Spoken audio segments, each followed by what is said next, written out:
So this is part 2. I'm walking. I'm getting over the bridge. And so all this trash would go in the river. Eventually would end up in the river. A whole entire bag of trash. And I only hit the corner of my dad's street. I think that's horrible. I think it's terrible. You know, I really want to try to, one of my long-term goals is to be off-grid living and to be self-sufficient. I'm not against city life whatsoever at all. But what we need to think about as a nation is we need to think about nature, and we need to think about things that are happening like Corona. And what was the very first thing that happened during Corona was all the toilet paper sold out. That's all people were worried about, toilet paper. Hand sanitizer sold out, all that stuff. The economy went down. What are you going to do when the supermarket doesn't have toilet paper and food? You know? So, as a people, as a nation, we need to get ourselves ready for things like that. And if there's one thing that being an addict and an alcoholic has taught me, is how to get through some very hard times. So I want to try to pass this on to as many people as I can and get some hope for this country, for this nation, and actually for myself. You know, it starts with me, and then by me, you know, being an example to my loved ones, then they have some hope. That's what I'm trying to do. I'm trying to spread hope, and eventually I'd like to have a sober living house and call it Camp Hopeful. Because I was a hobo, I was a derelict, I was in and out of institutions, jails, you name it. You know, but one thing for sure was I was getting what I wanted because I was selfish. So this is my way of giving back to society. So I'm going to travel down here. This leads to a park, and I'm going to probably end up filling this bag up before I get to where I actually wanted to go, to kind of police the area and pick up. All right, I actually found a little trash bin. Let's see if I can see it. Eventually I'm going to get the hang of this whole video, YouTube video thing. But right now I'm kind of just doing it to keep busy.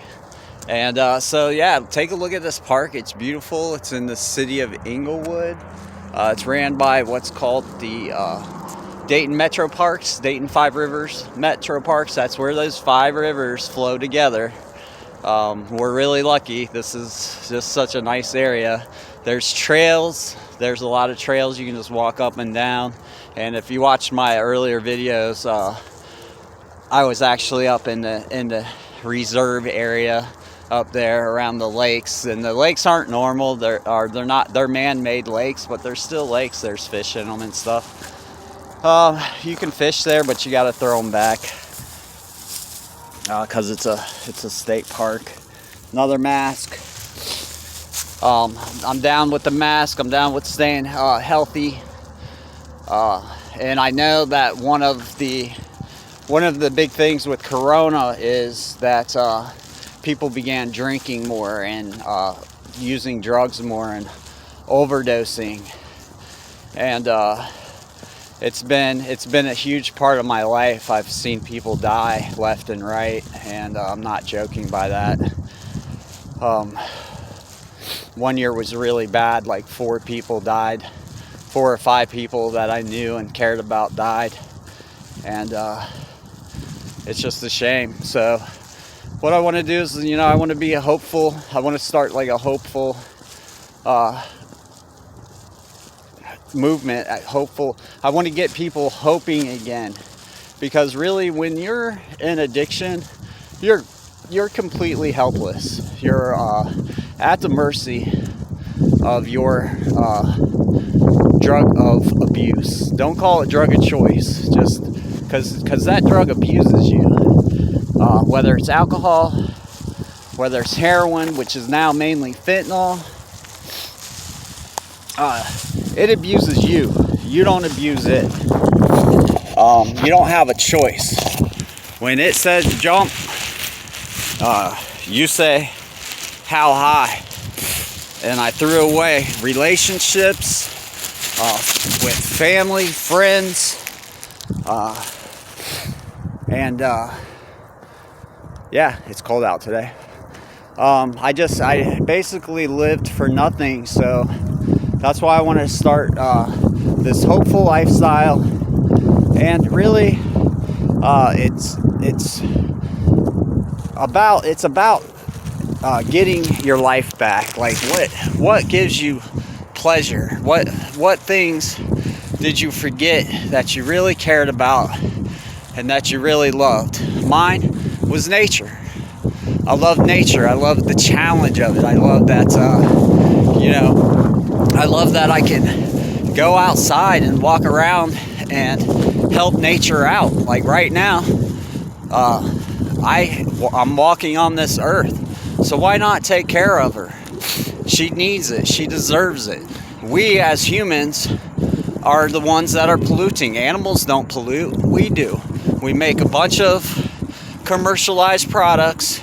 We sell them, and in the long run, we're destroying our country and we're destroying our world, and it's gonna happen. I mean, every time, how many people are upset about the fires in California and Oregon, and yet how many times have they turned their car off and walked to work or walked to the store or rode transportation that's public? Probably none. But you want to complain about global warming? Well, that's a big part of it, and we're using up so much energy. When this trash hits that river, it goes into like a waste treatment center, which costs money, it costs energy, and it's just something that we take for granted. And what about the fish and the things that are living in the rivers? They're dying. They're not even healthy enough to eat.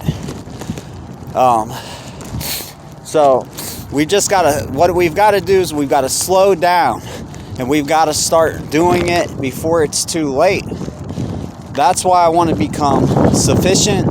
That's what I want to be off grid, making my own food and living. Like, I want to be able to do it in any environment. And I just want to help. I want to help pick up trash. I don't know why. It's just something that I feel I got to do. Like that little bag of trash, it's not going to hit the river now. And I'm going to fill this bag of trash up again. And that's not going to hit the river. And so I'm going to do my part a little bit. And like I said, I don't want to be an activist. I want to be an activator. Because you can talk, you can sit on YouTube all day long and talk until you actually get up and start doing something. You're not gonna accomplish anything. And if one thing that alcohol has taught me is, if you're trying to beat the alcohol addiction, which I had for 30 years, been in and out, a derelict, sleeping where I can for years. Since 2009, really, I've just been a mess. I've been in and out of the homeless shelters, just sleeping wherever I could. And that's not the life for me. I've had so many jobs. I've lost so many jobs because of alcohol. And yeah, I had skill. I could have been a great chef, really. But I threw that all away for booze, for alcohol. So now, what I want to do is I want to grow my own food. I want to have charcuterie, and I want to get back to the simple way of life. And if I can do it, I'm going to try. Is it going to be easy? No, because life is not easy. Same thing is, excuse me, it's cold out here. Same thing with battling addiction. You cannot, if you're not gonna fight it, then you're just going to continue to drink or drug and repeat and drug. And today's drugs, they're not playing games. Today's drugs will take you out and you will die. That doesn't care. Alcoholism, addiction, it doesn't care what type of lifestyle you're living. It doesn't care how much money you have. It doesn't care about your children or your husband or your wife. All addiction cares about is taking your life. And I wouldn't take this serious. I wouldn't take my addiction serious if it wasn't killing so many people on a daily basis. 152, and that's probably not even an accurate number. So every 10 days, there's over 1,000 people that have passed away from overdoses, and that doesn't include alcohol-related deaths and what alcohol and drugs do to your body. They cause other problems, and it might hit you in the long term. So does smoking cigarettes. You know, everything you do, there's a price to pay on your body and on your life, and it might not hit you right away, but when you get my age, which I'm 46, things get different. Your body starts to get slower, and your body's like, please stop drinking, save me. All right, so we're almost up to the spot that I want to show you all, and we're gonna pick up a bunch of litter. So I'll be right back in a second.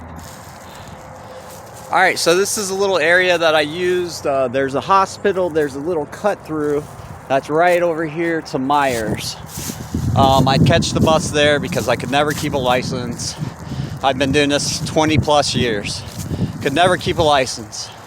Not to save my life. All I did, I'd get my license back and I'd have a DUI in no time at all. And I've even been jailed for it for 6 months. All right, so this is my little cut through, and I've been noticing that over the years it's getting worse and worse. I mean, it's just, there's just trash everywhere. I could probably fill up 10, 15, 20 bags, no problem. So let's take a little look around, and I'll just let you see what you think. And this is coming from, this is our fault, you know. There's trash there, there's trash there. I don't know if you can see it, but through there is nothing but litter. And all down through here. Now I'm just walking. I'm walking through a little trail that leads to Myers. And look at this. All over. I can even see a tarp back there. All over, cans, bottles, beer bottles. This is where I would come through here and I would drink and go fill up at Myers on some cheap vodka, gas station vodka. That's what my drug of abuse was. Kamchatka. Thank you. Hey, can I have my liver back and my kidney back? I seriously doubt they're gonna do it. So look at all this trash. It's kind of overwhelming.